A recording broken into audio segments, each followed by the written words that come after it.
La folie de ces sujets-là, c'est qu'il devrait y avoir consensus, il n'y en a pas. C'est-à-dire que les gens de droite réagissent d'une certaine manière, les gens de gauche réagissent d'une autre manière. Et on va voir ce qui se passe notamment dans les facultés, avec les photos de Philippine qui sont arrachées à Sciences Po. Mais la jeune fille qu'on voit dans ce reportage, qui arrache précisément les photos, moi je voudrais qu'elle soit sanctionnée, cette jeune fille. Mais à Sciences Po, il ne se passe jamais rien. Donc, en fait, tout ce climat-là, toute cette extrême gauche-là, qui enlève les affiches d'une jeune femme qui est morte. Des jeunes filles qui sont les mêmes, qui vont coller des affiches par contre, quand tous les hommes sont des violeurs. Ça, c'est un problème. Oui, mais c'est à Sciences Po de faire respecter... Et puis c'est les mêmes qui avaient décollé les affiches des otages du Hamas. C'est à Sciences Po de faire respecter...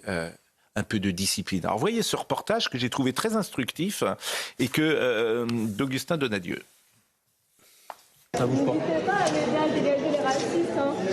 L'indécence, l'irrespect, en plein cœur de l'université de Sciences Po, à Paris.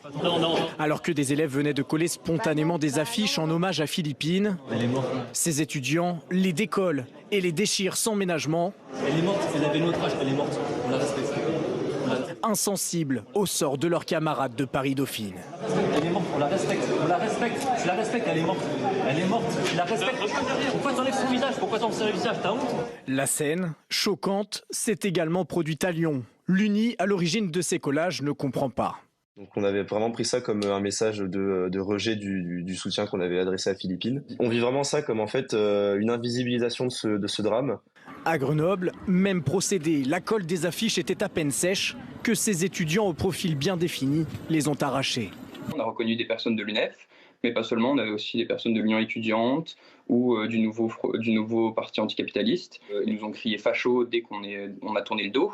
Et ils nous ont reproché de faire de la récupération politique et finalement d'écrire sur cette affiche la réalité qu'ils refusent de voir. La réalité, c'est que c'est une étudiante de 19 ans, jusque-là ça ne leur posait aucun problème, mais qui a été assassinée par un migrant sous OQTF. Et c'est là que ça leur a posé un problème. L'UNI continuera de rendre hommage à Philippine malgré ses réactions hostiles, qui sont la preuve, s'il en fallait une supplémentaire, d'un clivage et d'une scission politique à l'intérieur même de nos universités. Pourquoi OQTF? Pourquoi vous racialisez? Parce que c'est la vérité, les faits vous dérangent.